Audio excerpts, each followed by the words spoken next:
Oi, Thaís, pode falar? Professor, o senhor vai disponibilizar a aula de ontem? Vou. Eu só tô tentando, que eu tô tentando fazer, na verdade, é separar, editar ela e separar o áudio do vídeo para salvar só o áudio. E aí eu vou disponibilizar a aula completa, vídeo e tudo, e a aula só gravar, só o áudio no sistema de podcast, igual a gente já, eu tô fazendo com os outros. É uma tentativa, porque aí eu permito que todo mundo que de repente está trabalhando, está fazendo outra coisa, e se der bem com a ideia de só ouvir, que ele possa acompanhar nessa ferramenta também. Às vezes está trabalhando, às vezes está fazendo alguma outra coisa, coloca o podcast, coloca a aula para ser ouvida. Principalmente se você está no celular, porque no computador, beleza, você abre o YouTube, coloca a aula, ou abre o Google Drive, coloca a aula e pronto. Né? Você tem outras janelas. Mas no celular, se você tirar da janela do primeiro plano, ela para de funcionar. Então a ideia é oportunizar para quem está meio ocupado, para fazer outras coisas. Eu vou fazer isso agora à tarde. Se não der certo, ela já está pronta para fazer o upload, né? No YouTube, e aí eu já mando. Então, assim, até hoje, final da tarde, está disponibilizada a aula de ontem. Se der certo essa separação do áudio, beleza. Se não, vai só o vídeo mesmo. Pode falar. Professor, qualquer coisa, se o senhor disponibilizar no YouTube, tem alguns sites não muito confiáveis, não muito legais, que transformam os vídeos em MP3. Sim, tem, eu já vi. A minha esposa que é dona de fazer isso, mas com música, né? Que leva uma vida para uma música de 3 minutos, 4 minutos, 5 minutos. Imagina uma aula de 1 hora e. Eu acho que 1 hora e 20 a aula de ontem. 1 hora e 20, 1 hora e pouco. Aí dá uma pesada. Mas assim, são ferramentas que a gente vai trabalhando. É porque se eu conseguir fazer essa separação do áudio, gravar só o áudio, eu vou tratar ele também. Tem um programa chamado Audacity, que é o que eu uso para tratar os podcasts, tira ruído, dá uma limpada e aí a gente consegue ter uma qualidade melhor. Aí eu colocaria esse áudio tratado no vídeo. Esse negócio de aula online, quando minha esposa começou a dar aula online no ano passado, eu virei, modéstia à parte, até que eu sei editar vídeo, editar áudio, fazer uns negócios bem chique, tá? Tive que aprender, né? Meio na marra, mas porque ela tinha que dar as aulas online, começou com as aulas online. Aí depois entrou as aulas síncronas, aí mudou um pouco. Aí eu usei só para mim. Se vocês souberem aqui de quadro que eu fiz um spot de luz para ela, muito chique, de cano de PVC. Mas enfim, vamos lá. Sobre a nossa aula de hoje, hoje a gente começa de fato a nossa disciplina, onde a gente teve todo aquele papo, aquela conversa que foi muito legal, mas hoje a gente entra especificamente dentro daquilo que são os fundamentos do direito. Então, para a gente entender, começar a entender, eu trago uma citação de Aristóteles, que diz que o homem é um ser eminentemente social, que precisa viver em sociedade e se relacionar com os seus semelhantes. Isso significa o quê? Que o ser humano ele é um ser que trabalha dentro de uma comunidade. O homem ele é, salvo meia dúzia de pessoas que gostam de ficar sozinhas, mas mesmo assim não são tão sozinhas quanto a gente acha, um ou outro imita, mas as pessoas elas precisam das representações, das participações do outro. Até porque Durkheim já disse isso, quando ele postula sobre a sociologia, não existe uma verdade. O que existe são. Só um pouquinho que eu acho que eu vou atender a porta. 2 minutinhos eu já volto.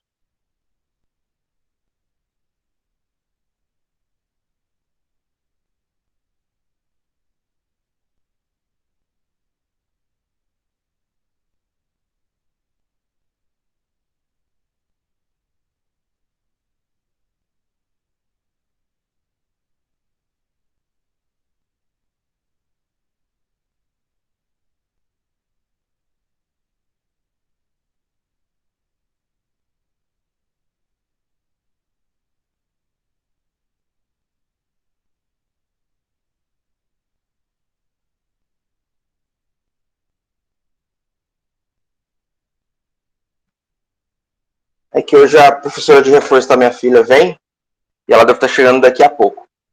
E eu achei que fosse ela, mas não é só o vizinho martelando alguma coisa aqui do lado.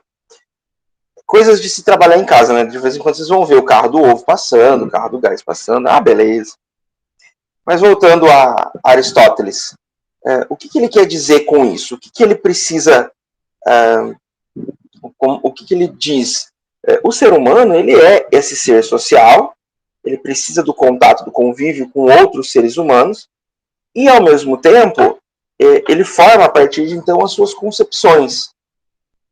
Na verdade, Rousseau já disse isso, Durkheim já disse isso, o ser humano, ele não constrói, ele não nasce com paradigmas pré-concebidos.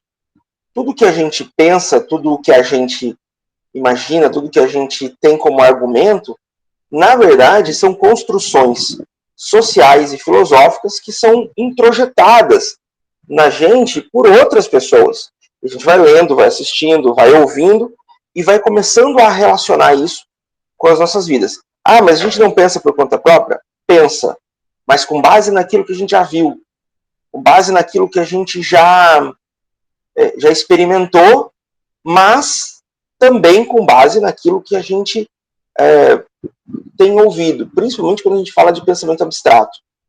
O Mowgli, né, que viveu na floresta, ele sabe muito bem que fogo faz mal, porque queima, ele sabe que determinadas frutas ele não pode comer, senão ele passa mal ou morre envenenado, ele sabe, o Tarzan, a mesma coisa.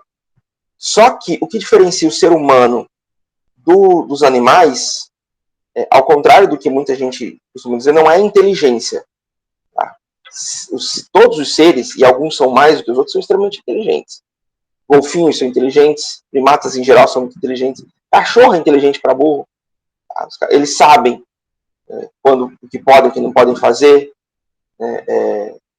Então, o que diferencia o ser humano dos outros animais, aí lembrando que o ser humano é um animal, sim, é a capacidade de pensamento abstrato, é a capacidade de sonhar, é a capacidade de imaginar. Então, não é consciência e racionalidade, Elisa. Porque, na verdade, por exemplo, pega uma barreira, uma barragem que um castor constrói. Os bichos constroem um dique com um plano inclinado num determinado ângulo que permita que eles andem ali por dentro e, ao mesmo tempo, a enxurrada não vá derrubar aquilo ali. Esse é só um exemplo. Você tem vários exemplos, aqueles documentários que passam no Fantástico, de vez em quando, bichos geniais. Você enxerga coisas que você, meu Deus do céu, como é que eles fazem isso? E eles fazem, eles têm capacidade. Né? O meu cachorro, meu Shih Tzu, eu tenho 2 em casa. A Diana e Thor. Você olha, são 2 Shih Tzus, né? Não tem nada a ver com os nomes. Mas assim, os meus 2 cachorros, eles são muito inteligentes.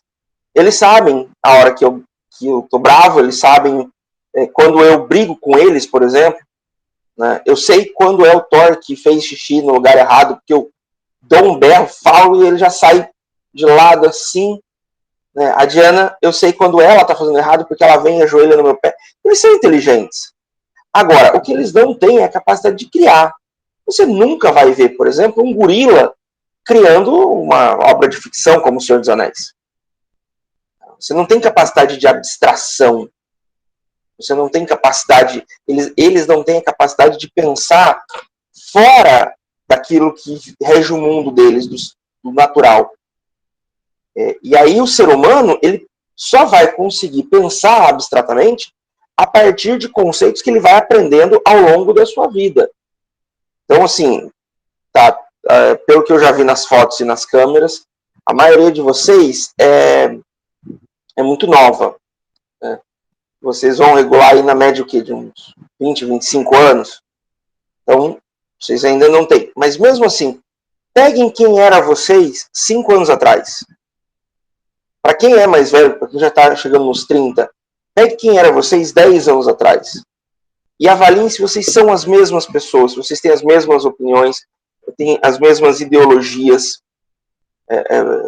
Uma coisa que eu gosto muito do Facebook é que ele mostra para você as merdas que você fez antigamente, né? Então ele de vez em quando traz as lembranças e olha, meu Deus do céu, eu não acredito que eu postei isso.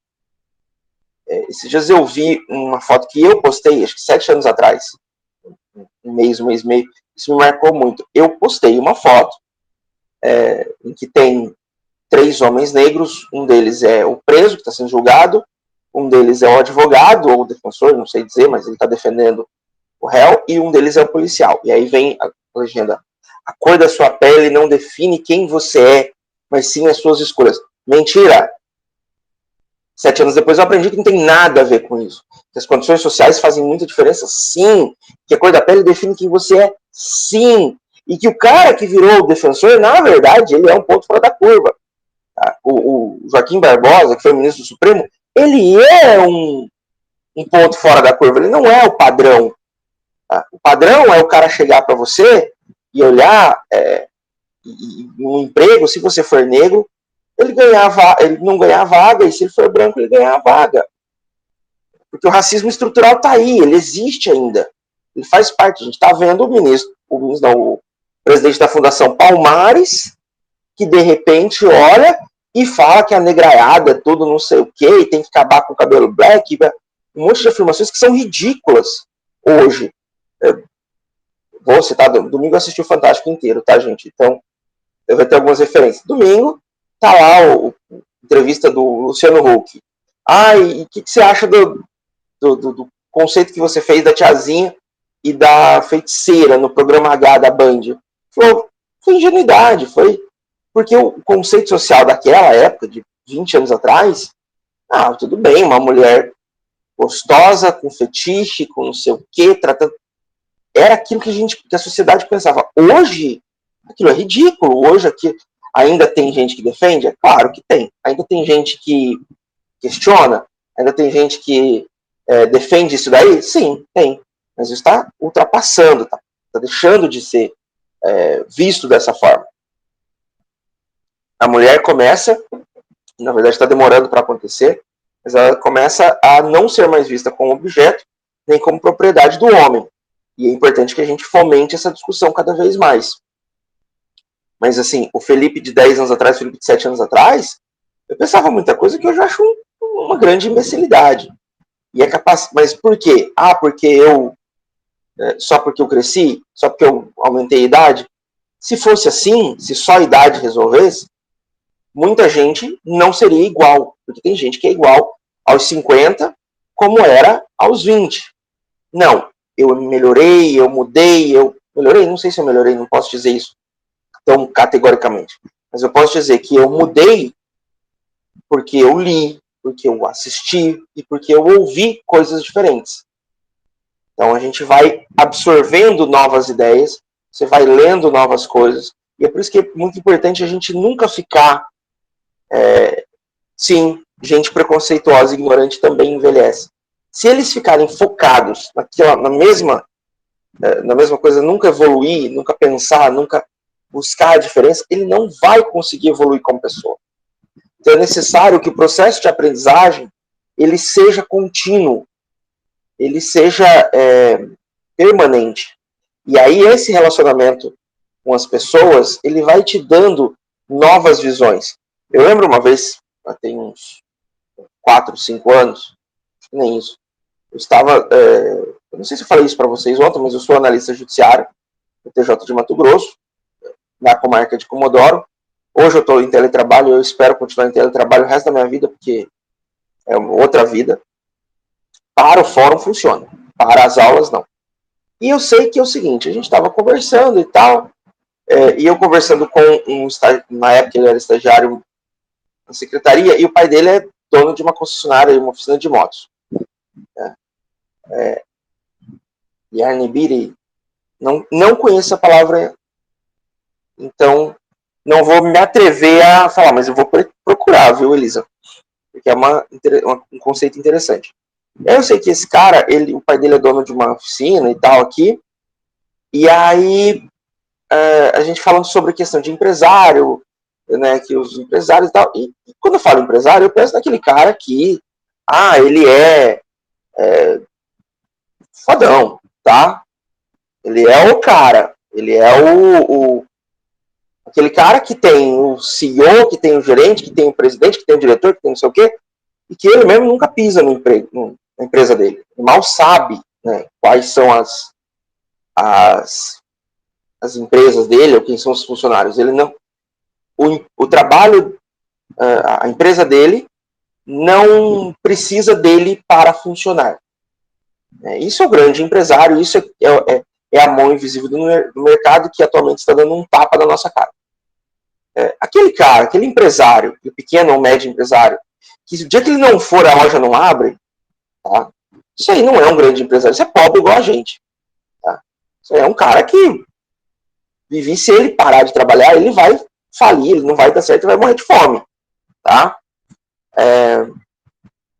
Então, é importante que a gente veja. E a gente falando sobre isso e tal, eu falo, mas você critica o mercado porque é o meu pai, não sei o quê, e piriri pororó, e vai daqui. Eu tentei explicar, ele virou para mim e falou assim: isso é coisa de esquerdista que você aprendeu numa faculdade pública. Ele faz direito, fazia, né? Ele se formou numa faculdade privada de Vilhena. Isso é coisa que se aprende aí numa faculdade, coisa esquerdista, coisa intelectualoide. Aí a Lourdes, que é uma outra funcionária, virou e falou assim: você acha? Eu concordo com o Felipe, só que eu nunca fui para a faculdade. Ela nunca foi para a faculdade, ela terminou o primeiro grau mais ou menos, o segundo grau ela fez no provão, passou no concurso do Fórum para Serviços Gerais, e quando terceirizou, ela foi para a secretaria. E ela virou e falou: olha, eu concordo com isso, Felipe, o que eu sei é o seguinte, a minha vida está melhor do que era, né, porque a gente ainda estava no governo da Dilma. Eu posso comprar minha geladeira parcelada, eu posso comprar minha televisão parcelada, eu tenho comida, eu tenho carne na minha mesa todo dia. Aí ele ficou olhando e falou: e agora? Isso é discurso de intelectualoide? Isso é discurso universitário? Não, ele vivenciou uma outra realidade, a realidade de alguém que não tem um conhecimento técnico, não tem um conhecimento teórico, filosófico, igual a gente está tendo a oportunidade de ter aqui na faculdade, eu e vocês, mas ela tem o conhecimento da vida. É uma outra vivência. E o conhecimento dela é inferior porque ele não é de um banco de faculdade? Claro que não. O conhecimento ele é sempre importante, independente da fonte. Você pega aí um engenheiro recém-formado, mas que passou a vida inteira dentro de um banco de faculdade. O cara pode ter feito doutorado em engenharia. Nunca bateu uma laje, nunca bateu como é que fala? Caramba, esqueci agora o nome. Nunca bateu um concreto, um cimento. Fez uma massa de cimento. A hora que ele chegar numa obra, numa construção, sinto dizer, mas o pedreiro vai dar um show nesse engenheiro. Por quê? Porque ele tem um conhecimento prático, que às vezes a pessoa não tem. Mas, em compensação, se precisar fazer um cálculo de ângulo de não sei o que para sair a construção bem feita, aí ele não dá conta, porque o conhecimento matemático ele não tem. Dá licença, só um pouquinho que eu resolver uma coisinha.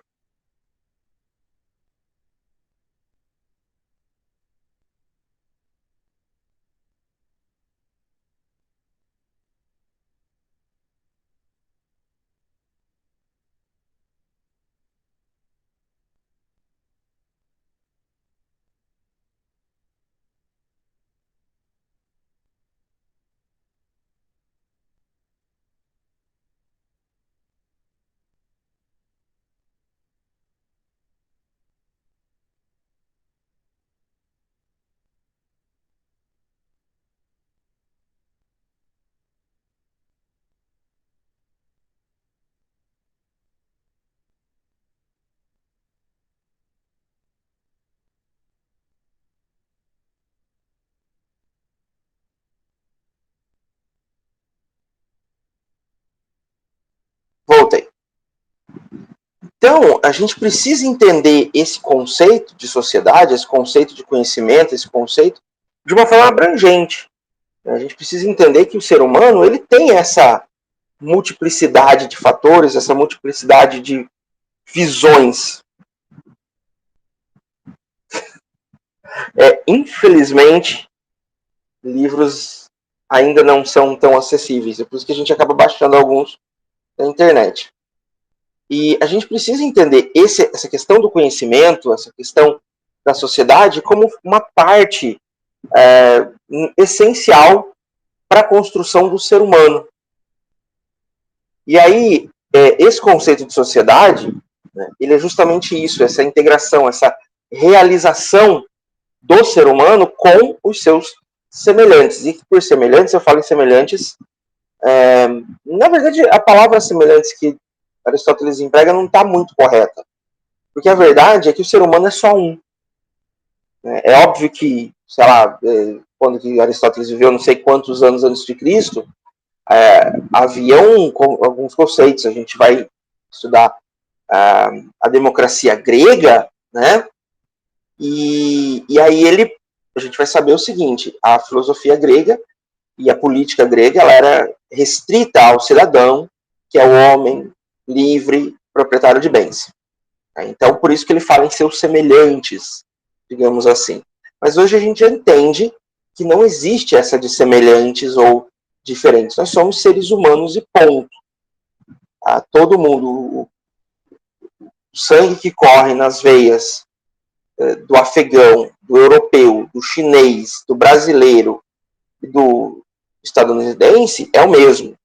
Ele é vermelho do mesmo jeito, se cortar a pele vai sangrar do mesmo jeito, se der um tiro na cabeça vai morrer do mesmo jeito, a maioria, tem uns que não morrem, mas daí depende muito mais da sorte individual, e por aí vai.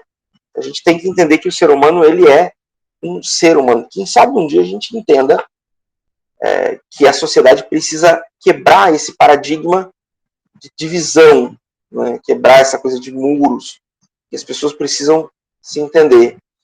Por enquanto, sonhar não é pago, é de grátis, então eu estou esperando, eu ainda sonho com esse aspecto. Também sonho em ganhar na Mega Sena acumulada, mas nenhum dos dois aconteceu, e eu não sei se algum dos dois vai acontecer muito fácil.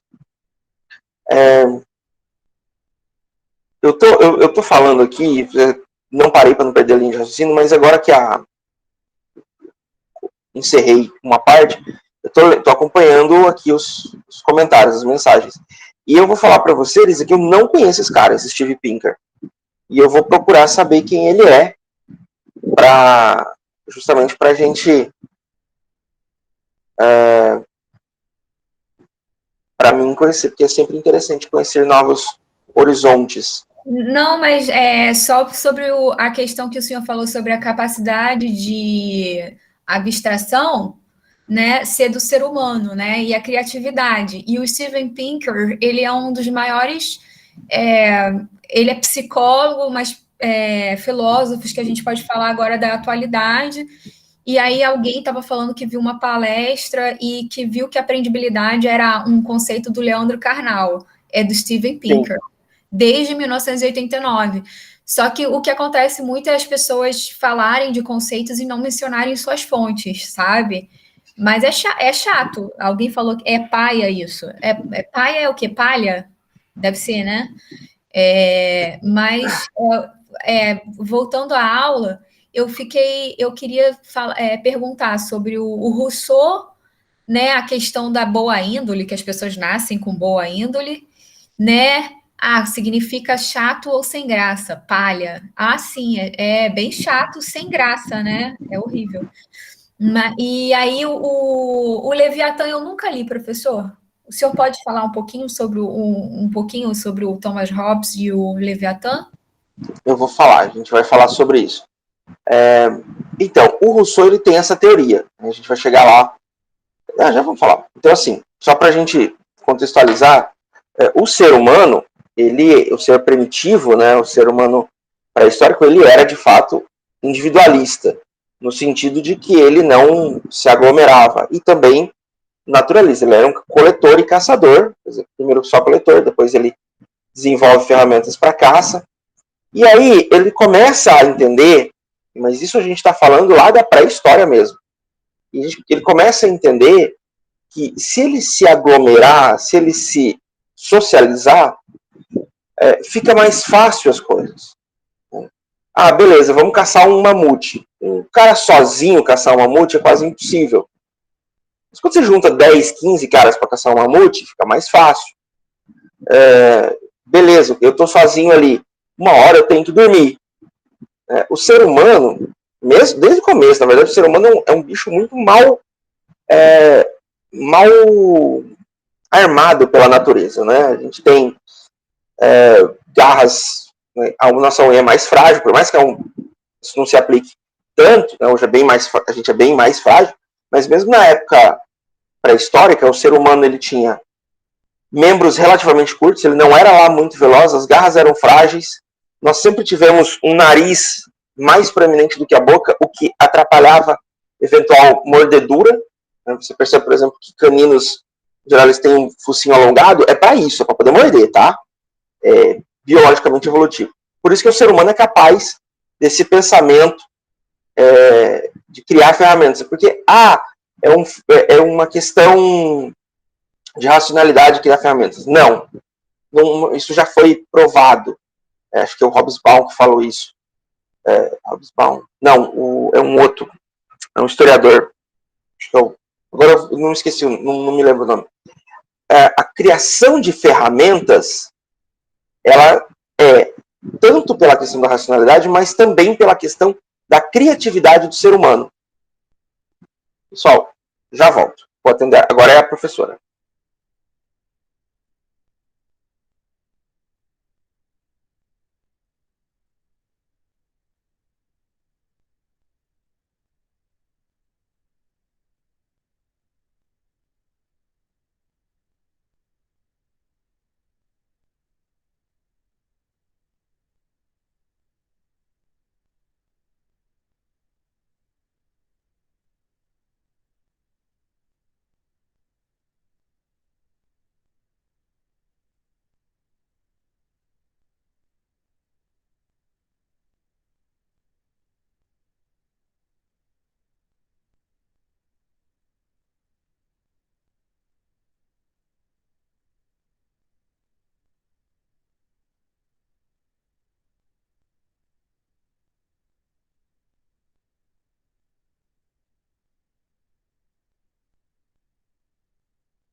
Pessoal, desculpem a interrupção, é que é aquela coisa, né? As crianças estão retornando em aula, e a minha filha tem aula um dia sim, um dia não. Ontem ela teve aula, hoje ela está com a professora de reforço, que ela está...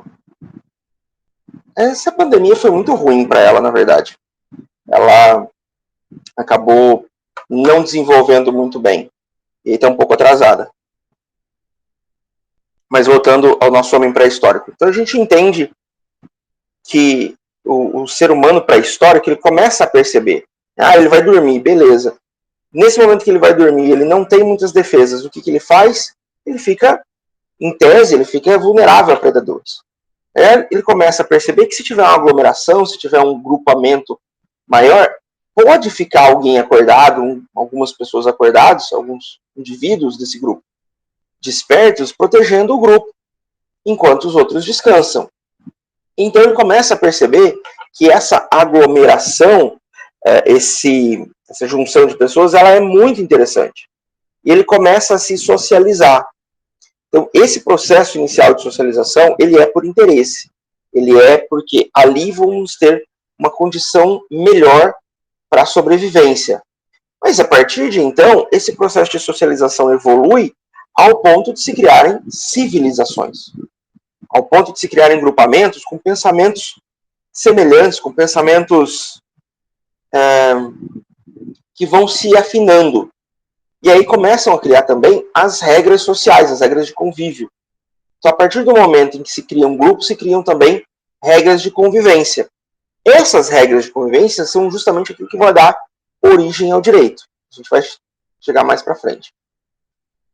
E aí o Rousseau, em 1762, ele publica aquilo que talvez seja o primeiro grande registro, o primeiro grande estudo desse processo de socialização, desse conceito de sociedade, que é o contrato social.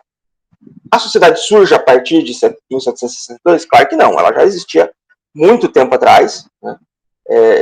Foi o primeiro que escreveu sobre isso? Também não. Mas é o primeiro que faz uma análise sociológica profunda das relações sociais. E como que esse contrato social ele se estabelece, como essas regras de conduta se estabelecem. E por mais que Rousseau não tenha criado o conceito de direito propriamente dito, ele postula que esse direito ele tem como origem essas relações sociais. A gente está lembrando que em 1762 a gente está no auge do processo iluminista, né, do auge do Renascimento, aquele momento em que a gente sai de um conceito medieval, né, e a gente vai perpassar por essa parte histórica, e entra no conceito mais iluminista.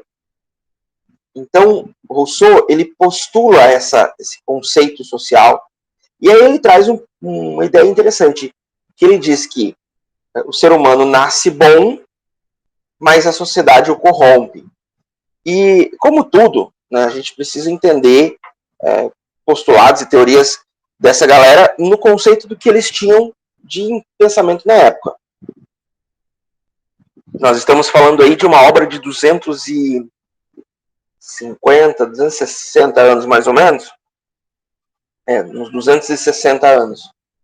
E óbvio que os conceitos, as ideias eram diferentes. Mas quando ele fala que o ser humano nasce bom, a gente pode interpretar hoje, né, à vista de hoje, que o ser humano ele nasce sem preconceito, sem nenhum tipo de regramento, sem nenhuma lógica pré-concebida. Então, a gente nasce com um cérebro, com um pensamento, digamos assim, virgem. Pensamento sem nenhuma... sem nada pré-estabelecido. E é a partir da convivência com a sociedade que a gente começa a desenvolver pré-conceitos. Não seria o preconceito propriamente dito, mas os pré-conceitos.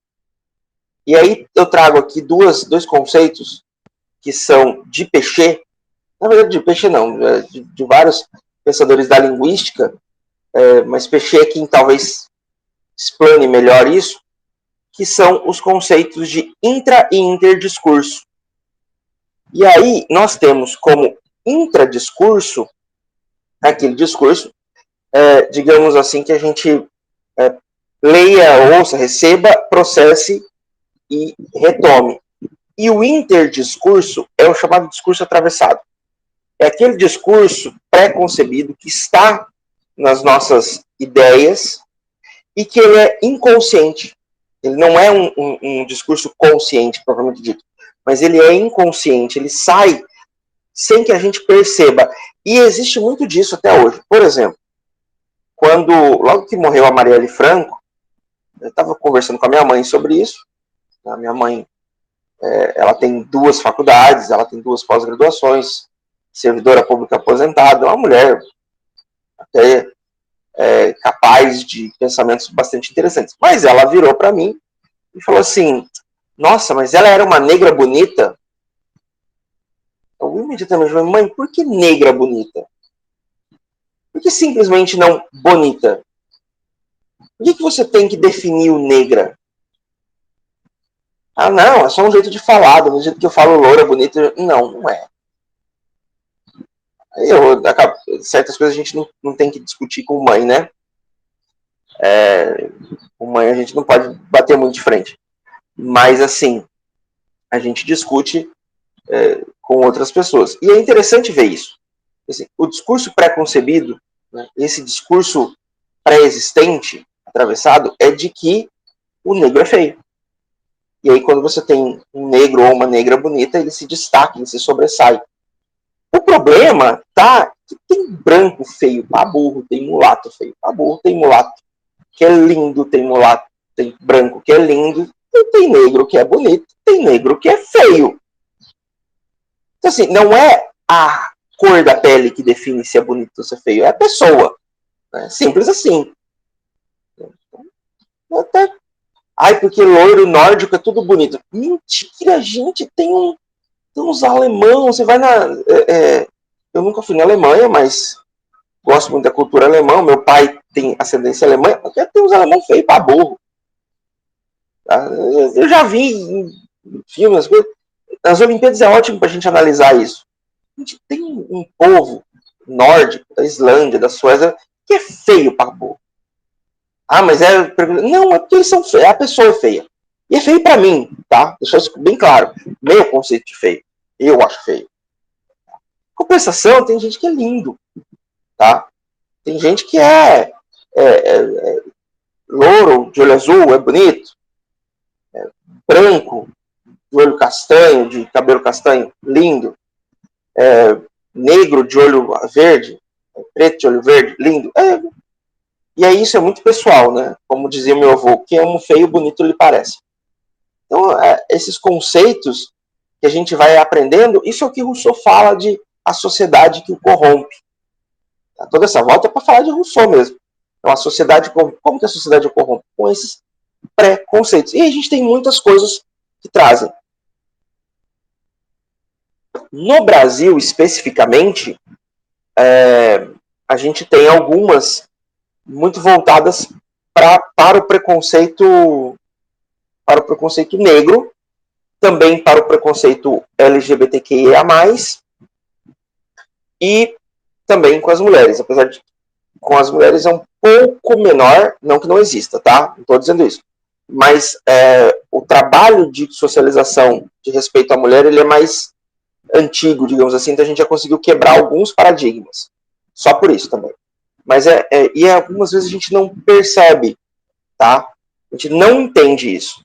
Então, por exemplo, é muito comum você ouvir falar em lista negra, ovelha negra da família, buraco negro.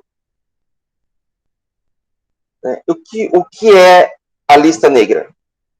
Aquela lista de pessoas que você não gosta, aquela lista triste. Eu vou chegar no criado mudo. O que é a ovelha negra?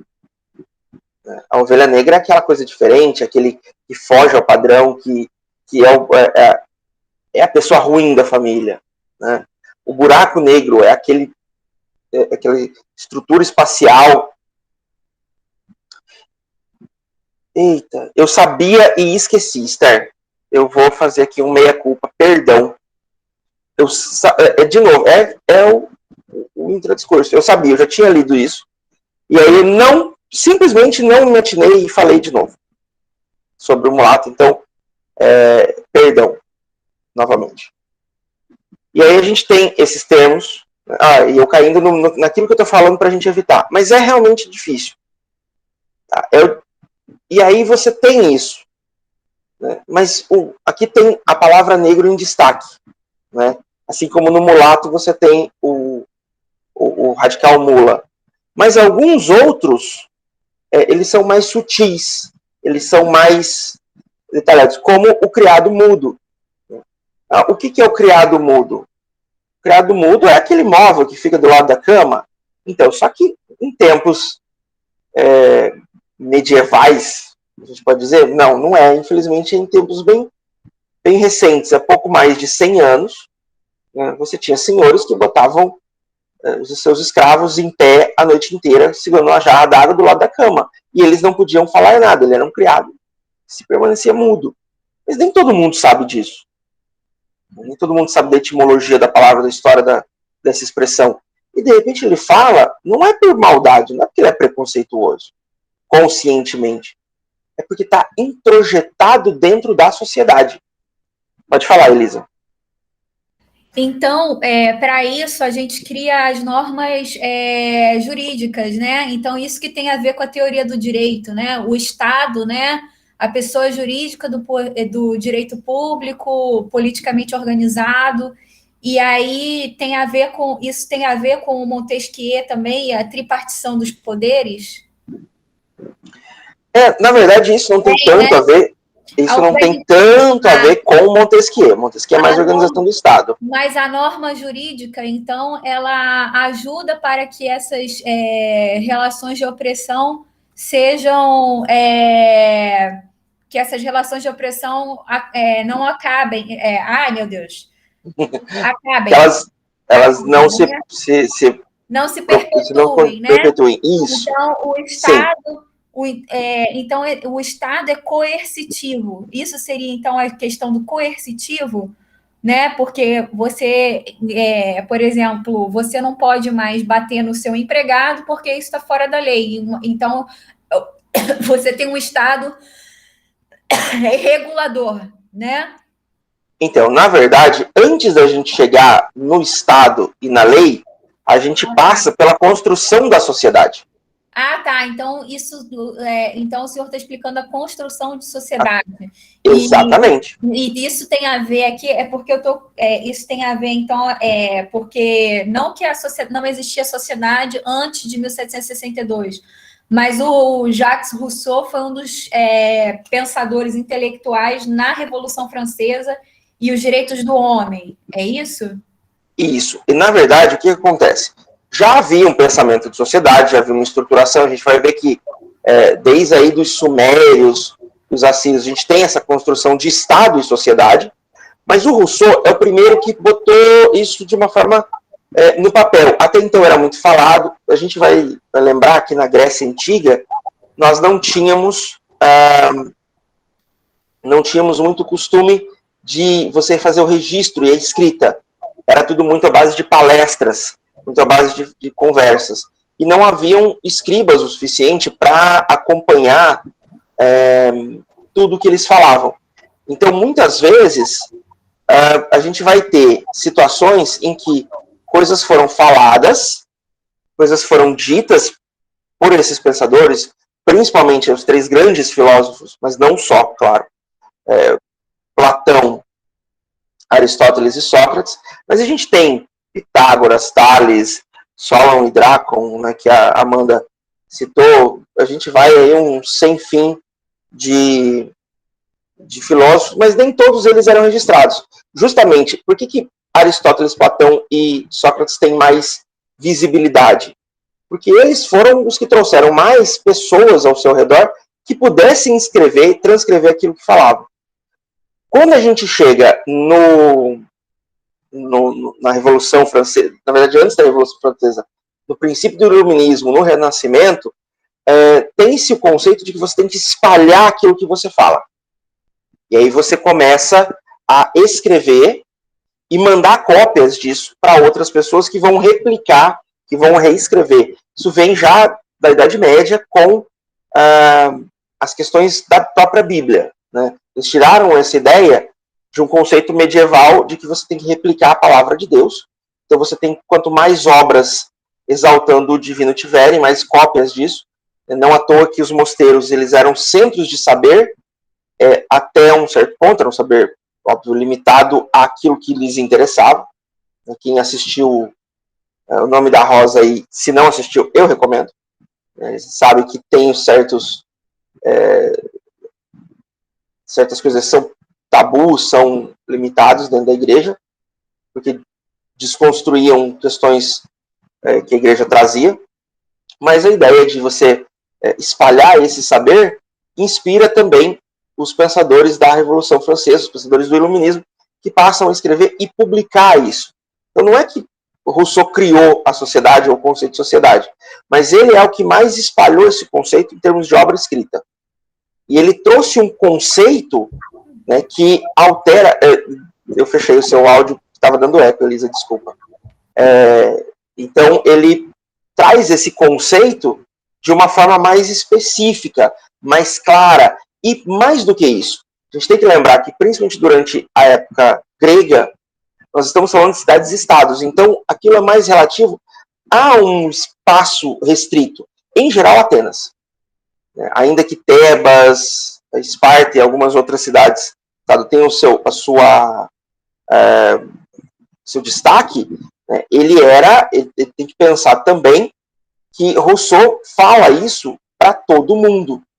E Rousseau inspira os pensadores liberais, o contrato social inspira os pensadores liberais americanos, que declararam a independência americana em 1776, e depois vem a Revolução Francesa. É difícil pensar isso, mas a Revolução Francesa ela é posterior à independência americana. Renato, você tinha levantado a mão? Pode falar.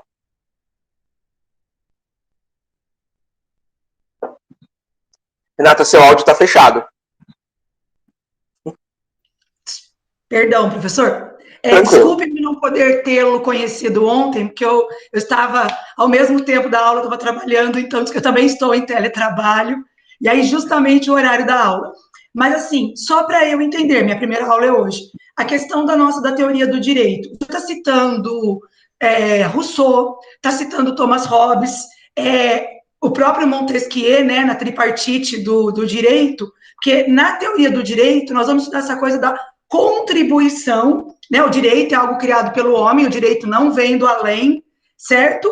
Para organizar as relações sociais, ok?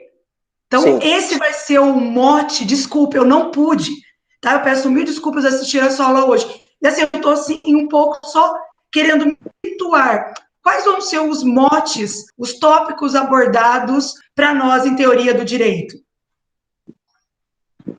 Então, o que a gente tem que entender quando a gente fala em teoria do direito é que o direito, ele assim, é uma frase que eu falo sempre, que vai ficar, eu vou repetir várias vezes, o direito é o espelho da sociedade. Para a gente entender o direito, a gente tem que entender a sociedade. Então a gente vai fazer esse caminho de construção do conceito de sociedade, para a partir daí trabalhar o conceito do direito e chegarmos no conceito do direito. Mas daí a gente vai trabalhar também questões mais práticas, né, como escolas jurídicas, como o direito nas suas representações.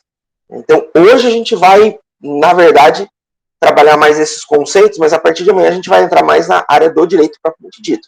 Mas para mim chegar no direito, eu preciso passar pela sociedade, pela construção social. Do que é sociedade, sim, sim. Porque se não existe a questão da organização social, o homem seria um bando de nada desorganizado. Exatamente. E a organização social é imprescindível para a questão da regulação de normas, costumes, positivação do direito. Perfeito. Já me situei. Já. Desculpa interromper a sua linha de raciocínio, é porque Renata, e não sei se algum outro colega que tenha perdido a aula de ontem, eu me senti assim, agora eu já me situei. Obrigada, muito obrigada. As ordens. Porque assim, a gente precisa entender esse conceito de sociedade, Porque quando eu for trabalhar, por exemplo, fontes do direito, a gente vai trabalhar costumes. O que são os costumes? Né? Quando a gente chegar no conceito de common law, né, direito consuetudinário, a gente vai pensar por isso.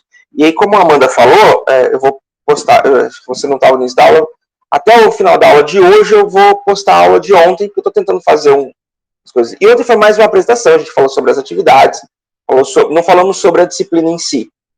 Mas, assim, piso o que eu disse. O objetivo meu aqui, isso é meu, é criar um conceito em vocês para pensarem o direito.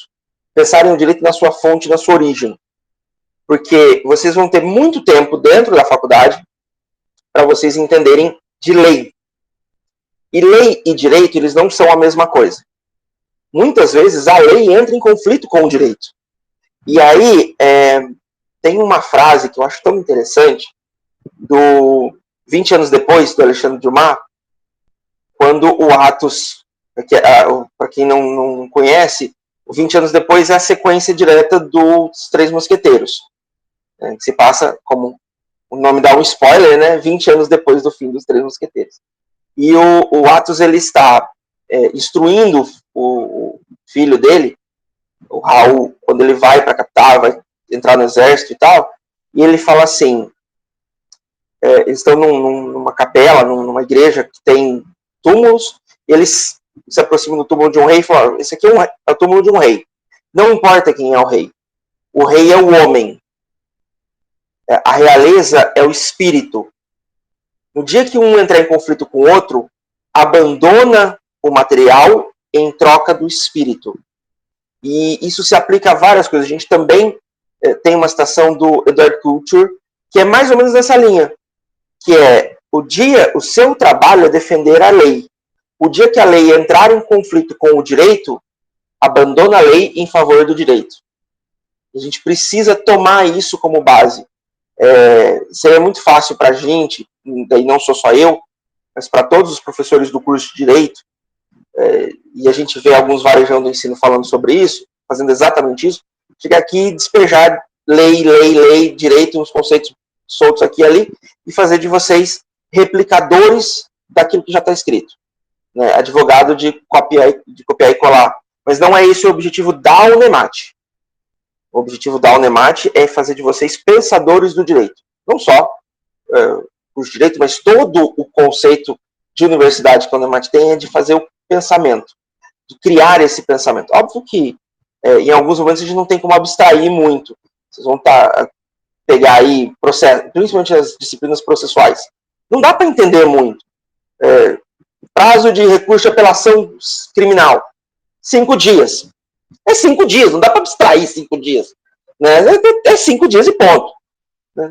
Acabou os 5 dias, você está fora. O máximo que você vai entender é quando é que acaba. Acabou no domingo, próximo dia útil, segunda-feira, legal. Não morre nisso. Né? Mas quando a gente trata dessas teorias, dessas disciplinas, filosofia, sociologia, antropologia, teoria do direito, todas elas, aí a gente pode abstrair um pouco mais, e o objetivo é aprofundar, porque o dia que vocês precisarem comparar a lei e o direito, vocês vão ter essa capacidade, vão pensar. São pensadores do direito acima de tudo. E é por isso que a gente precisa passar. E o contrato social, ele é uma obra primordial para o entendimento. Eu não sei se vocês viram no CIGA, está disponível. Eu postei para vocês o contrato social. Se tiverem a oportunidade, leiam. A gente vai, ao longo das aulas, vai pontuando alguns temas. Nas apostilas também tem citações para vocês entenderem, mas eu sugiro que vocês leiam o contrato social quando tiverem um tempinho. Eu sei que é muito difícil para vocês, porque as aulas são muito corridas, e essa disciplina especificamente está mais difícil, porque são 2 ao mesmo tempo, é Direito Civil e Teoria do Direito, então é bem complicado vocês estarem atuando em 2 disciplinas, mas na hora que vocês tiverem um tempinho, tiverem um feriado, alguma coisa, dá uma lidinha em um contrato social, que é bem interessante. E aí o contrato social, ele mostra a sociedade, né? Ele mostra o conceito de sociedade. E aí vem Thomas Hobbes, numa obra que complementa o contrato social. Se eu não estiver enganado, inclusive, levei até anterior ao contrato social, eu não tenho certeza. Vou até conferir aqui agora quando que foi publicado o Leviatã. Mas, acima de tudo, a gente tem que entender que o Leviatã, você põe Leviatã, saiu o monstro mítico no YouTube. E aí o Leviatã, ele traz um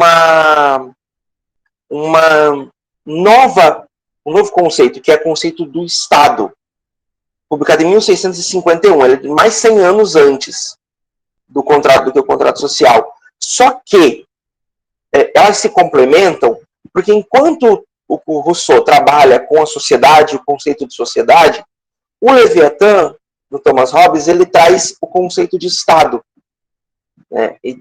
Então, o que é o Estado? O Estado é a estrutura, a espinha dorsal, aquela entidade que vai dar regramento à sociedade, que vai dar regramento a essa consciência coletiva, e vai aplicar esses conceitos, essas normas sociais estabelecidas pela sociedade, pela comunidade que está ali. E por que é o Leviatã? Quando a gente analisa o conceito de Leviatã, o nome, o Leviatã é um monstro mítico submarino, ele é aquático, que a partir do momento em que ele se estrutura, que ele precisa e que ele necessita tem um nome, agora eu esqueci, mas ele precisa vir à tona, tem uma palavra específica para isso, eu esqueci. Quando ele precisa vir à tona, ele surge de uma forma muito impositiva. E o Estado, para Thomas Hobbes, é justamente isso. É essa presença que está ali sempre sob a superfície, sempre à margem, não sempre visto, mas quando necessário ele surge de uma forma bastante impositiva. É interessante que esse conceito de Thomas Hobbes é o Estado. Ele não fala em Estado liberal, não tem nada a ver com. Ele não cita isso, mas o conceito de Thomas Hobbes para Estado é justamente a atuação quando necessária. E aí a gente vai avançar um pouquinho, mais nos anos 1800, a gente vai começar a ter duas teorias mais diferenciadas, que é a teoria do liberalismo econômico e a teoria do marxismo. Não estou falando do comunismo ainda, no qual o Estado passa a ser uma presença diferenciada. Para Adam Smith, na Riqueza das Nações, o Estado ele tem que se afastar o máximo possível, e só surgir realmente em questões mais essenciais. Marx, por outro lado, defende um Estado mais interventor, um Estado mais presente, um Estado que controle a sociedade. E aí, nessa parte, eu vou dizer aqui a minha opinião particular, eu sou mais marxista. Eu defendo um Estado mais interventor, um Estado que participe mais da sociedade. Tá? A gente tem grandes exemplos das duas linhas de pensamento.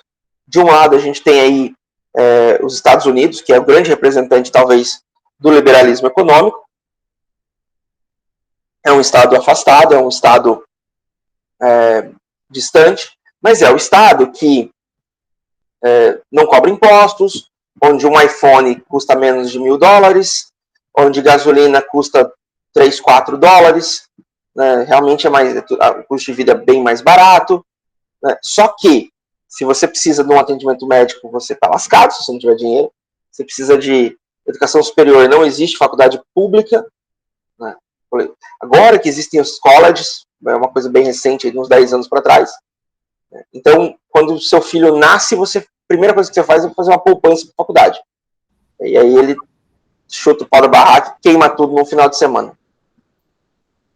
Deixa eu só concluir, Elisa. E aí, por outro lado, você tem estados, a Suécia, por exemplo, é um estado muito mais interventor. A gente chega ao ponto de ter uma carga tributária que atinge 70%, dependendo da sua classe social, de quanto você ganha.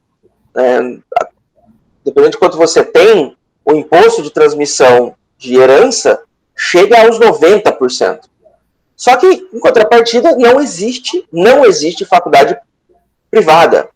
Não existe saúde privada, praticamente.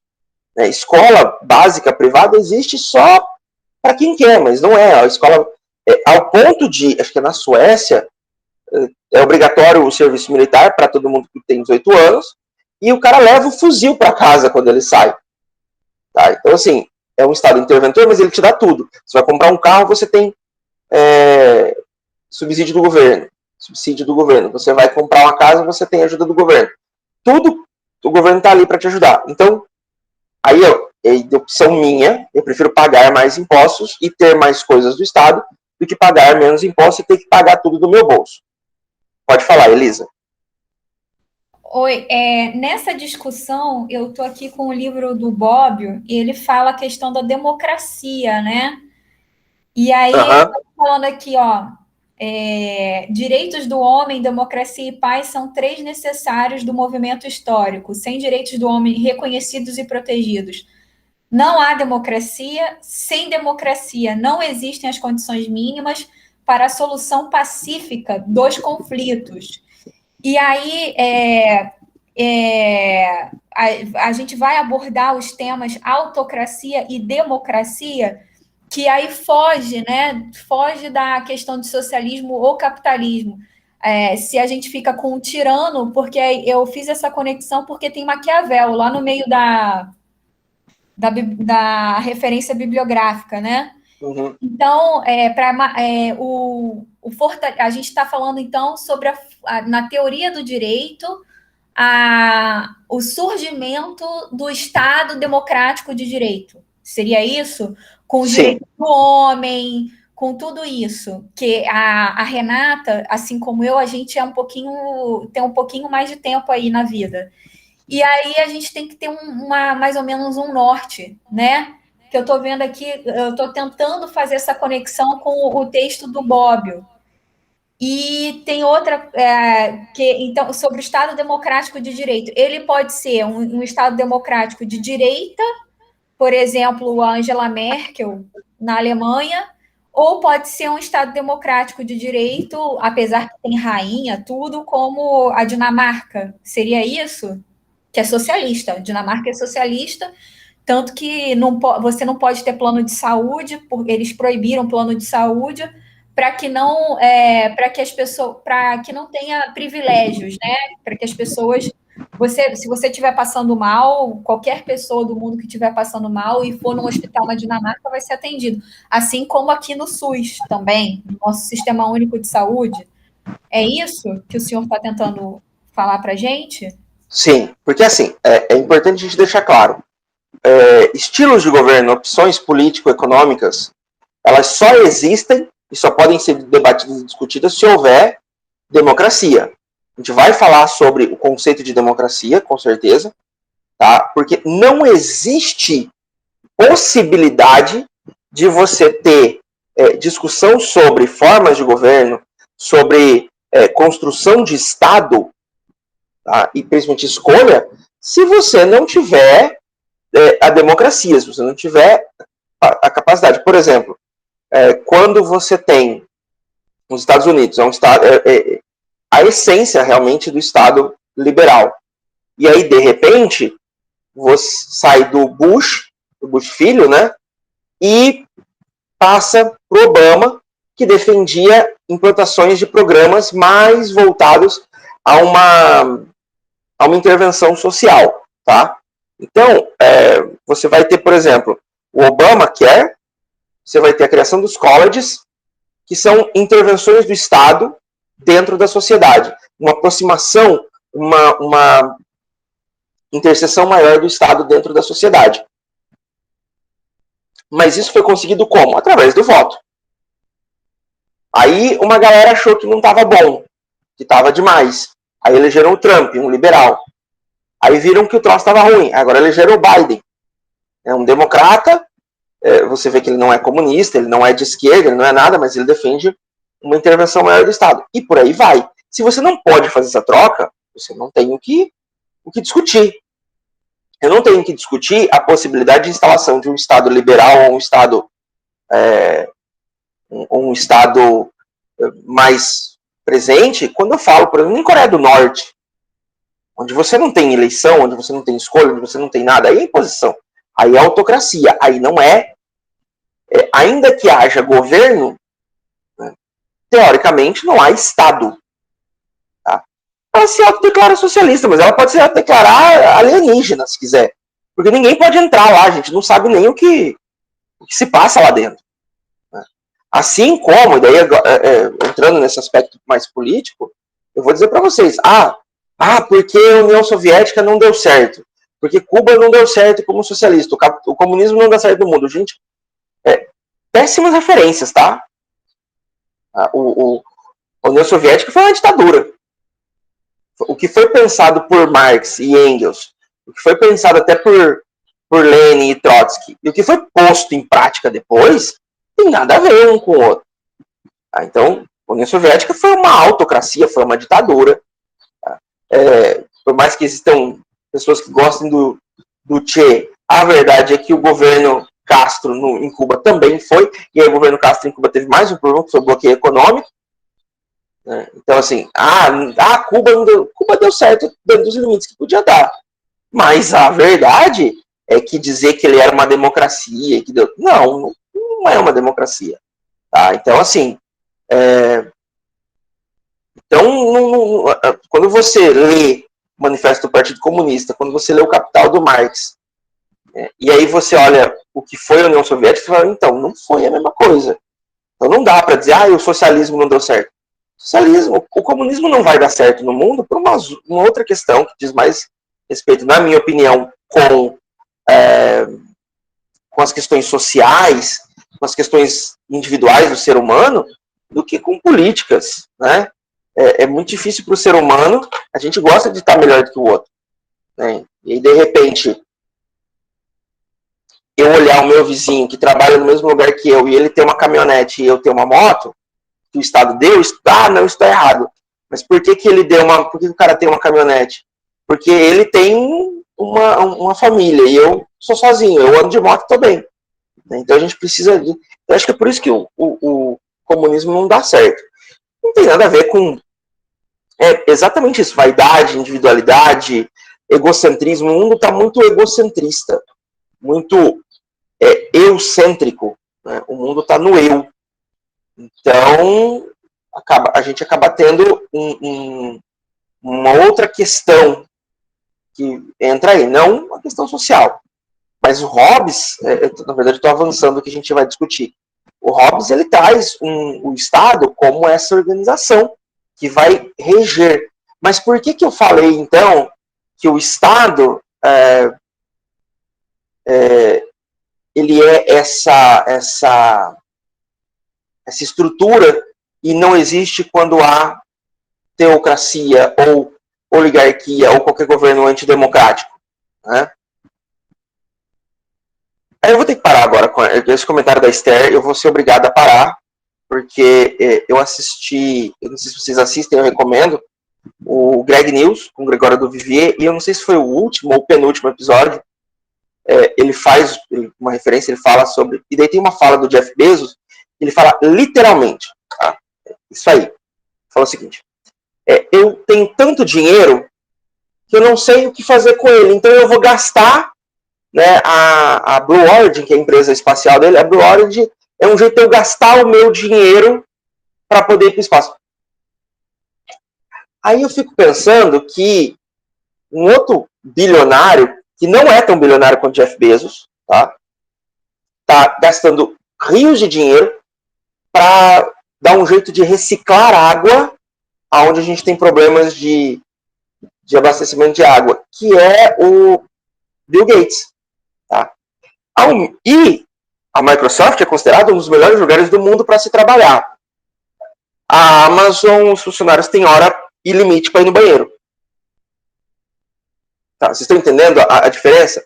O cara explora o trabalhador, que é o Jeff Bezos, e ganha rios de dinheiro e vai fazer o quê? Vai para o espaço. E detalhe, leva um cara que nunca comprou na Amazon.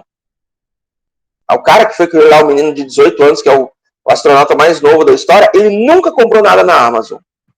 E o Jeff Bezos levou ele para o espaço. E aí o Bill Gates está torrando, ele já disse que quando ele morrer, está no testamento, os filhos vão ficar só com 10% da herança, o que dá 10 milhões para cada um. Né? Eu queria ter uma herança de 10% assim. Mas ele está gastando boa parte da fortuna dele em iniciativas para reciclar água, para combater a fome, para limpar os oceanos. Pô, né? Então, existem possibilidades, existem formas de resolver isso. Eu tive que parar porque não tinha como não falar do Bezos nessa. Pode falar, Elisa. Colocando em prática um dos conceitos que a gente tem aqui na teoria do direito, já que o ser humano é individualista e egocêntrico ou narcísico, que eu preferia falar assim, né? Então, uma boa solução seria taxar o lucro, porque essas pessoas não têm responsabilidade sobre o lucro que eles têm, né? E isso não está no socialismo, isso está lá no Keynes, que fala sobre a taxação das grandes fortunas, sobre a teoria da moeda, do emprego e do juro, né? Porque o Bill Gates, sim, ele é uma pessoa que ele tem moral, né? Que ele tem uma formação social com pelo menos um mínimo de moral. E que também a gente volta para o Kant, né? O Kant também fala sobre a questão moral, que é importante. O princípio da moralidade também está no direito. Então, a gente taxando o lucro, a gente corrigiria, né? Isso. Seria isso? Porque Hã? Pode concluir. E aí não é um Estado intervencionista, mas seria um Estado regulador, né? Exatamente. Que é talvez a melhor saída hoje. Em muitos países da Europa, a gente já tem isso. Como eu disse, acho que na Suécia, dependendo do tamanho da sua fortuna, você pode ter um imposto de transmissão de herança de até 90%. Ou seja, a maior parte do dinheiro vai acabar ficando para o Estado. É um absurdo, é ridículo? Não, porque senão você cria big milionários sem a menor formação, sem nunca ter trabalhado. Porque o liberalismo econômico, né, ele é baseado no trabalho. Tá? Ele é baseado no trabalho.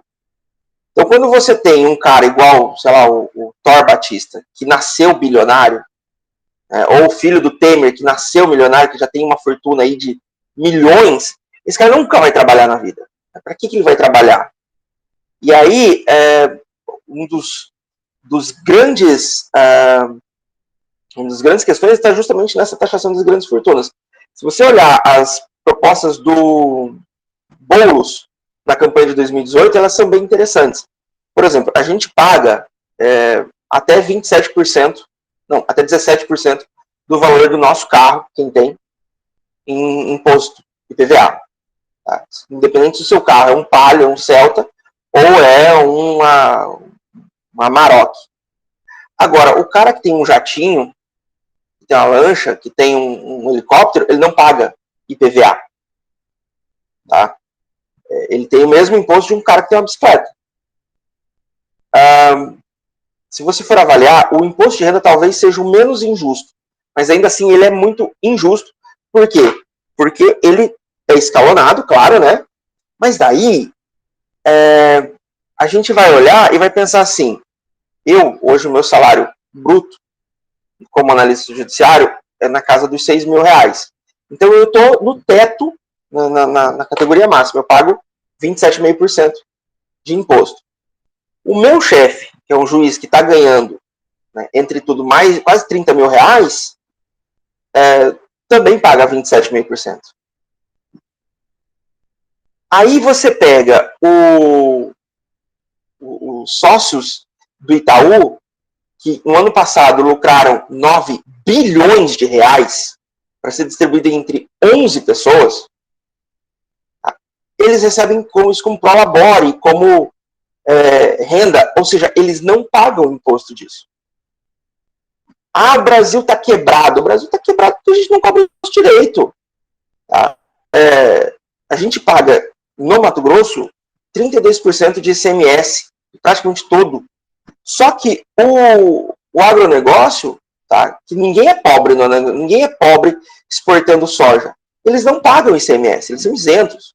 Então, o problema está aí. Se você vai em países...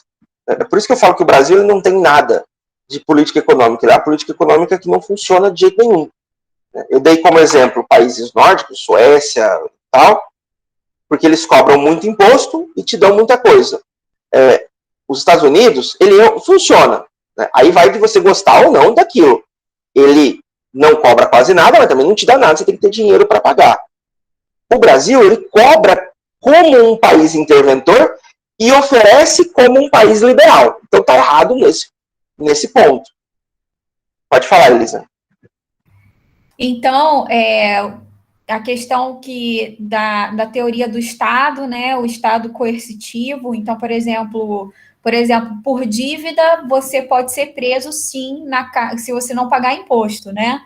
Mas uma das falhas da instituição democrática no Brasil e na América Latina é a corrupção. Então, assim, é muito fácil você argumentar que você não quer pagar imposto, porque você sabe que o dinheiro que você paga de imposto, você nunca mais vai ver. Você não vai ver o posto. Eu fui tentar me vacinar aqui no posto de saúde, aqui perto de casa, não tinha vacina para febre amarela. Isso nunca aconteceu antes, né? Mas agora, no atual mandatário, está acontecendo isso. Faltar vacina. Não está faltando só a vacina do Covid, está faltando febre amarela. Está faltando outras inúmeras vacinas aí que depois vão gerar ônus. Imagina uma criança que não tomou vacina da poliomielite na hora certa.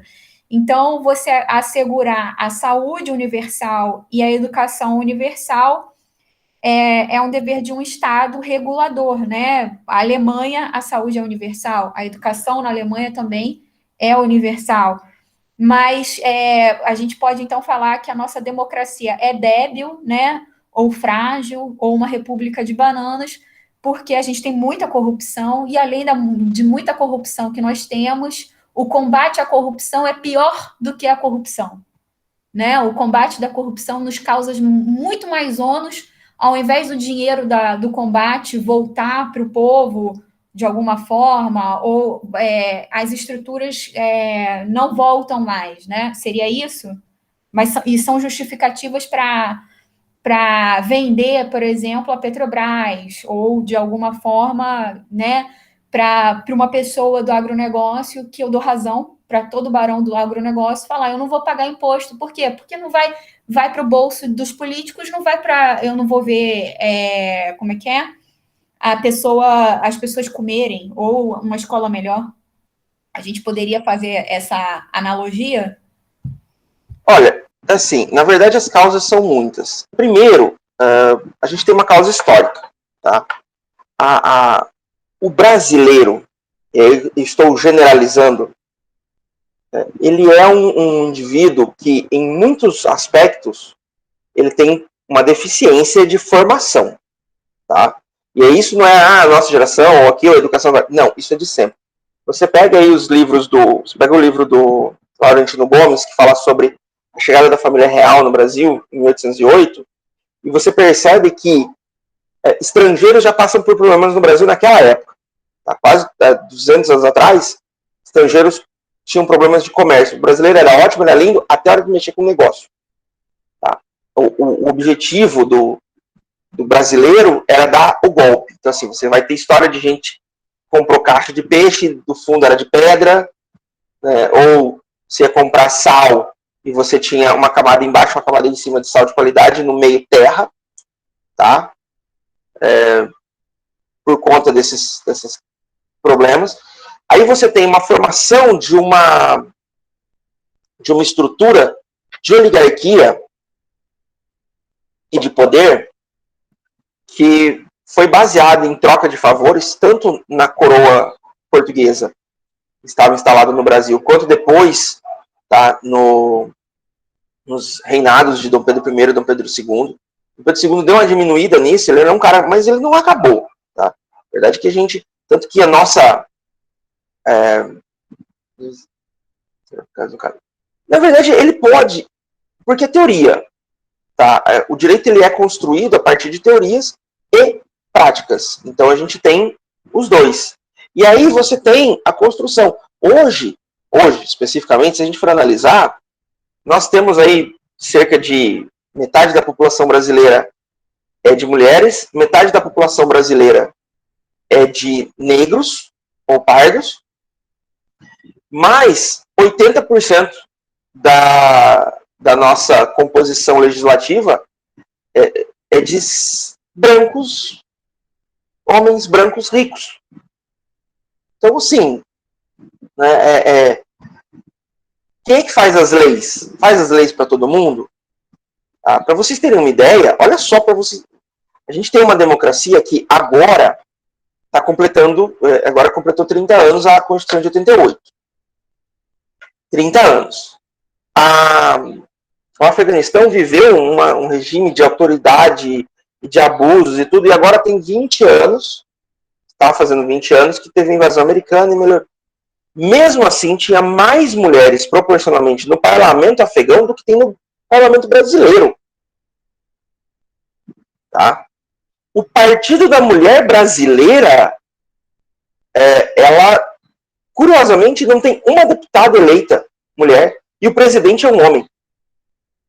É o Partido da Mulher Brasileira. Agora vamos mudar. Então, assim, a construção política brasileira, mas quem é que... mas isso é só a culpa deles? Não, é culpa do povo, que também não escolhe. Não pensa, mas daí também é culpa do governo que não deu educação. Tá? Não vamos passar pano aqui para governo nenhum. Nenhum governo estruturou a educação qualitativa de fato. A gente teve, nos últimos anos, uma educação quantitativa. Mas uma educação de qualidade é muito difícil. Tá? Não à toa a gente tem aí um movimento anti-vacina no Brasil. E aí, hoje de manhã, eu assistindo Bom Dia Mato Grosso, me chamou a atenção que Rondonópolis instalou o passaporte da vacina, Cáceres para eventos também, e, ao mesmo tempo, você tem, a hora que abriu os comentários, muita gente criticando, que é um absurdo, que é uma palhaçada, com essas palavras. Tá, beleza, você não se vacina, você vai morrer sozinho? Não, vai transmitir para mim. Então você está indo contra um conceito social. Tá? E aí a gente pensa, então a falta de educação, e aqui eu falo de conhecimento, não de educação, gerou esse tipo de problema. Tá? E só antes de eu abrir a palavra para você, Elisa, eu só quero fazer um comentário sobre a Constituição de 1824, que a Amanda colocou. Havia o poder moderador e ela era muito menos autoritária na teoria do que na prática. Tá? A verdade é que, se a gente considerar que nós vivíamos no Império, e para a época, 1824, era uma das constituições mais liberais da história. Você vai ver que tem coisas que foram inspiradas depois na Constituição de 1824 que se tornaram emendas da Constituição Americana, que é de 1776. Então, na prática, na verdade, a Constituição de 1824 era uma Constituição extremamente libertária e foi construída pelo Dom Pedro I, tá? Que muitos consideram ignorante, falam que ele era burro, mas ele era extremamente inteligente. O problema é que o filho dele era bem mais e acabou ofuscando um pouco. Agora pode falar, Elisa. Em 1789, a gente tem a Declaração dos Direitos do Homem, é isso? E aí, nessa Declaração dos Direitos do Homem, a gente ainda não tem o sufrágio universal, né? Nem nunca, lá na Grécia Antiga, a gente também não tinha sufrágio universal, porque não votavam os escravos e não votavam as mulheres. Então, de repente, o movimento das mulheres é algo muito recente, né? Que as sufragistas é um movimento de 1919, seria isso? Eu não sei precisar para você a data do movimento sufragista. Só que, assim, é o que a gente vai falando. Existe uma evolução da sociedade. E aí é aquilo que o Rousseau já falava, né? Das normas que vão se adaptando, das normas que vão se adequando às condições sociais. Então, em 1800, era muito comum no Brasil, era muito normal você ter escravos e usar eles como um bem, como se fosse um boi castrado. Você faz o que você quiser, a ponto de algumas fazendas obrigarem eles a, com essas palavras, tá? Eu tô parafraseando, não estou sendo preconceituoso, a cruzarem para reproduzir mais negros. Então, chegou a esse ponto. Então, eles eram realmente tratados como animais. Isso foi a questão do tráfico negreiro, Então, né? Acabando o tráfico negreiro, aí a palavra crioulo, né? Vem do negro que nasce entre duas pessoas. Tanto que se você vai para a Argentina, crioulo não é uma pessoa afro-argentino, né? O crioulo é uma pessoa, são filhos de dois espanhóis que nasceram ali na Argentina. Tem até cozinha crioula, tem um monte de outras referências, né? Eu não sei, alguém que falou de mulata é uma forma terrível de racismo. Sim. Seria falar que daquela mestiçagem não vai nascer nada proveitoso, porque se você cruzar um cavalo com um jumento, sai uma mula. Então, a mulata quer dizer isso. Mas voltando para o conceito do Estado aí, de Estado, da Declaração dos Direitos do Homem, então, em 1789, precedente a isso, a gente tem Jean-Jacques Rousseau, aí, em 1762. Então, isso é o campo da superestrutura, do pensamento. Aí, nesse campo do pensamento, em 1789, a gente tem a Declaração dos Direitos do Homem, que é uma boa evolução, mas que, por exemplo, ainda não abarcou os direitos do sexo feminino, né, da mulher. E aí, isso é o Estado do conceito de direito. Então, o Estado democrático de direito e o fortalecimento do Estado democrático de direito que vem pacificar os conflitos, como o Norberto Bobbio fala. Seria isso? Eu entendi errado. Não, na verdade. Porque o Estado Democrático de Direito vem pacificar os conflitos políticos.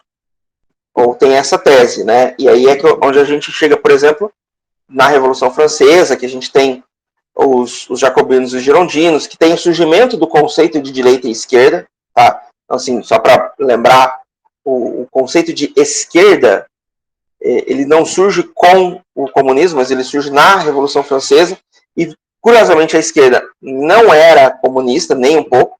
A esquerda original eram os burgueses que se revoltaram, que queriam uma participação política maior contra a direita, que era a nobreza, que estava decadente.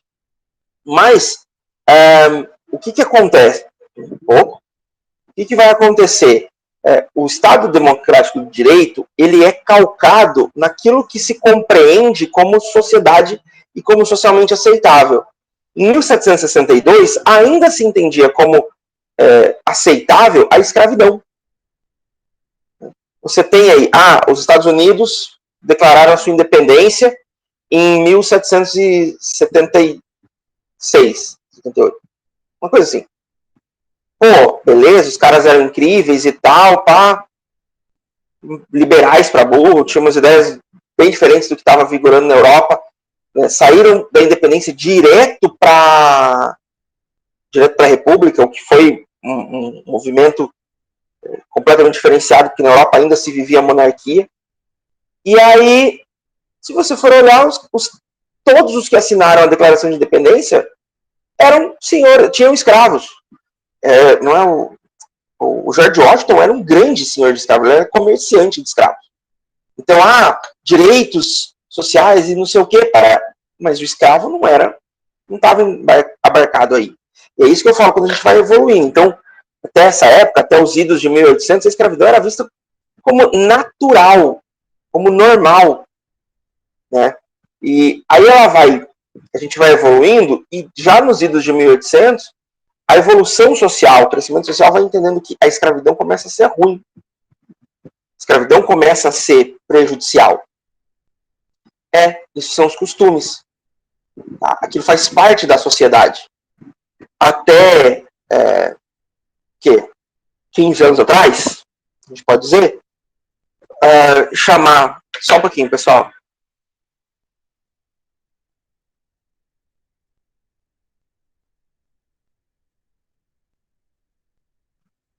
Até 15 anos atrás, 20 anos atrás, até 15, né? Se você conhecesse uma mulher lésbica e chamasse ela de sapatão, era normal, era natural. E o homem homoafetivo é o Bambi, é o viado, tá? Aí, você passa aí nos anos 2000, 2000 e pouco, 2010, esses sistemas passam a ser pejorativos.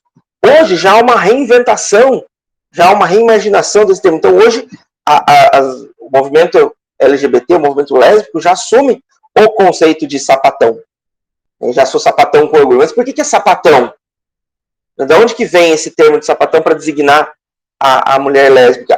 Porque elas tinham que se vestir como homens, elas eram masculinizadas e usavam sapatos grandes. Hoje, essa figura caiu, ou deveria ter caído, né? Ainda persiste em alguns bolsões, mas basicamente, tá bom, ela caiu. Tá bom, à tarde a gente faz a tarefa. Ela caiu por terra, ela diminuiu, essa força está diminuindo, e a gente vai revendo alguns conceitos.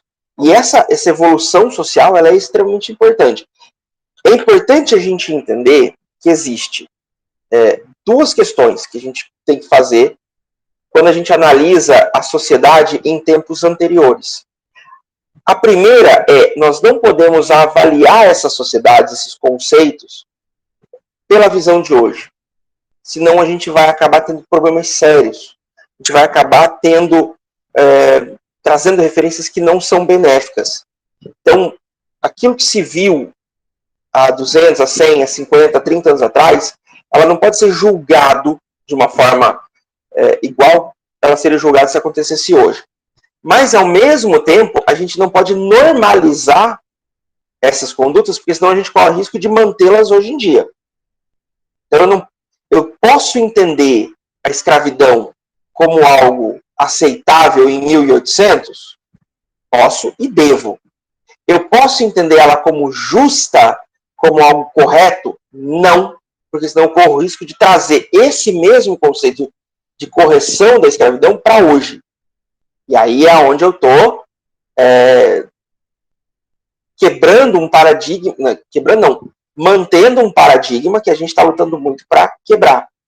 Da mesma forma, a gente fala, são 3 grandes grupos, 4 grandes grupos que a gente pode colocar hoje e que a gente precisa reinventar e reentender os conceitos sobre eles, que são a comunidade preta, a comunidade LGBTQIA+, o movimento feminista e a comunidade de povos originários.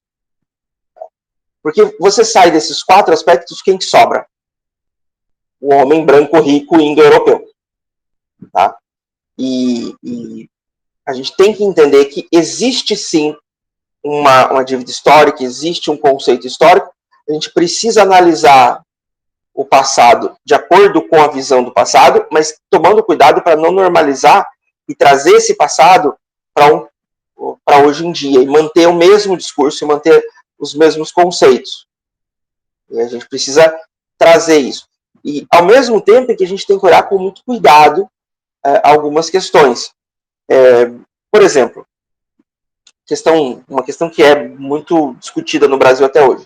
Cotas raciais e cotas sociais. Eu já fui completamente contrário às cotas raciais. Já fui, assumo isso. Eu já discuti sobre isso. Por quê? Porque eu dizia, não é que eu era contra, achava que não tinha escravidão, nem nada disso. Mas porque eu entendia que, em concursos e vestibulares, a cor de pele da pessoa não influenciava. Tá? A construção física não influenciava. Na verdade, eu continuo acreditando nisso. Não mudou. Quando você vai fazer um vestibular, você não tem como saber se a Thaís... eu vou tirar quem não tem foto. A Thaís, a Elisa... quem mais que aparece aqui para mim que não tem foto? A Maria, a Natália, a Alessandra... Não, a Alessandra não tem foto. Mas a Thaís, a Elisa e a Maria, qual a cor da pele delas, qual é a etnia delas. E realmente eu não tenho como saber pelo que elas falam, ou pela forma como elas falam, pela forma como elas escrevem. Eu não tenho. Eu entendo isso. Por outro lado, né, aí a gente precisa entender. Beleza. Então, o que seria? Seriam cotas sociais. Era a minha defesa. Porque as cotas sociais, elas vão abranger a camada mais prejudicada em termos de educação e tudo da sociedade, E, eventualmente, isso vai atingir mais a comunidade negra, porque a comunidade negra está mais inserida aí. Só que aí eu aprendi uma outra coisa, eu aprendi realmente, que tem muito mais a ver, a cota racial tem muito mais a ver com representatividade do que com oportunidade. E aí, o fato de você ter um médico negro atendendo no posto de saúde, e eu vi isso ontem, né? O cara que levou o filho ao consultório, né, a consulta médica, e ele falou pro doutor, que era negro, falou, olha, eu fiz questão de trazer meu filho porque ele vive me perguntando se ele pode ser médico um dia, e eu queria que ele visse um médico da cor dele. Né? Então não tem a ver com a oportunidade para o médico, tem a ver com a representatividade para a criança. Aí é diferente, é um outro discurso. E nós deveríamos não ter que fazer, mas fazemos, precisamos hoje, porque a sociedade nos impõe, nos leva a essa condição. Então, esses conceitos que a gente vai alterando ao longo, e são esses conceitos, só um pouquinho, Elisa, já, Thiago, são esses conceitos de sociedade que Rousseau previu, óbvio que com a visão de 1762, né? Não com a visão de 2021, uma visão que espera-se seja diferente, espera-se seja moderna, mas que às vezes a gente sabe que não é. Pode falar, Elisa. Na apostila do senhor, eu fiquei com uma dúvida sobre direito romano. Foi muito interessante a questão das leis positivas. Então, quer dizer, lá na Grécia Antiga, o direito seria, em tese, consuetudinário, porque não estaria escrito, mas no direito romano e no seu Império Romano, em que ele chegava em outras nações, né, que ele dominava, colonizava, de certa forma, então ele passou a ter as leis o quê? Positivadas em escrita, né? Então, eu li aqui, tem uma parte aqui que ficou bastante interessante, que fala como é que é? Era imperativa a organização de um aparato que uniformizasse as relações pessoais e estabelecesse o controle sobre essas mesmas relações. Seria isso, né? E aí, esse aparato constituía o Estado. Então, o fato de escrever as leis também constituiria o Estado, é isso? Sim, também a gente vai ver mais para frente, provavelmente na aula de amanhã, que o Estado, o direito, ele se representa como Estado e como lei. E por tabela, né, por uma interpretação da lógica, a lei constrói o Estado. Porque o Estado está adstrito à norma legal, à norma jurídica. Seja no direito constitucionário, seja no direito positivo. Mas essa é uma discussão sobre a forma de direito na Grécia, a forma de direito em Roma, que vai levar muito mais do que os 15 minutos que a gente tem. Então, eu não vou começá-la agora, porque senão a gente não termina. Na verdade, eu vou terminar nossa aula agora, até porque eu sei que vocês já devem estar cansados, porque já tiveram 2 aulas de direito civil, 2 horas de direito civil brincando. Então, eu vou deixar para vocês, para a gente encerrar, para a gente não entrar num novo tópico, que senão a gente não termina, que seria o tópico do Montesquieu e a tripartição de poderes. Parece que a gente não avançou muito hoje, gente. Eu quero deixar claro assim, realmente os slides não avançaram, mas a discussão, que é a essência da nossa disciplina, ela avançou. Aí a aula vai ser sempre em cima disso, de discussão, de debate. E quanto mais participação de vocês, para mim, melhor.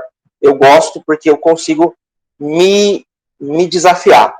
Né? Porque é muito fácil quando ninguém fala e eu fico aqui falando, e pronto. Mas quando vocês participam, eu me desafio.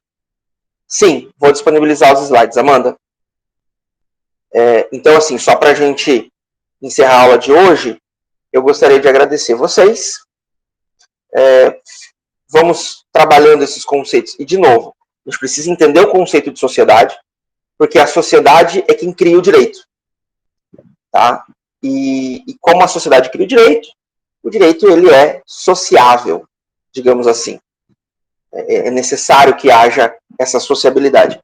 Oi, Maria, pode falar.